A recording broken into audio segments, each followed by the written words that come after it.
ধর্ম ও পরকাল নিয়ে বিভ্রান্তিকর রাজনৈতিক প্রচার গ্রহণযোগ্য নয় বলে মন্তব্য করেছেন বিএনপির যুগ্ম মহাসচিব শহীদ উদ্দিন চৌধুরী অ্যানি। বৃহস্পতিবার লক্ষ্মীপুর সদর উপজেলার চরভোতা ইউনিয়নে আয়োজিত মহিলা দলের উঠান বৈঠকে তিনি এই মন্তব্য করেন। তিনি বলেন, বিএনপি কখনোই ধর্মকে রাজনৈতিক স্বার্থে ব্যবহার করে না এবং এমন রাজনীতিকে সমর্থনও করে না। ধর্ম মানুষের ব্যক্তিগত বিশ্বাস। বিএনপি সবসময় মানুষের ধর্মীয় অনুভূতিকে সম্মান করে। যারা ধর্ম ও পরকাল নিয়ে বিভ্রান্তিকর রাজনৈতিক প্রচার চালায় তা গ্রহণযোগ্য নয়।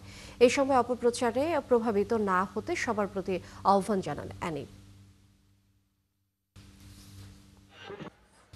আমরা ধর্মান্তর নই, আমরা ধর্মকে ব্যবহার করে রাজনীতি করি না। যারা ধর্মকে ব্যবহার করে রাজনীতি করে তারা আজকে জান্নাতের কথা বলে, জান্নাতের টিকিট দেয়। এটা বেদাত, এটা শেখ। আবার ওনারা দাড়ি পাল্লা ভোট চায়। এত সহজ। এই এলাকায় মানুষ দাড়ি পাল্লায় কোনো মানুষ ভোট দেয় নাই, শুধু ধর্মের কারণে।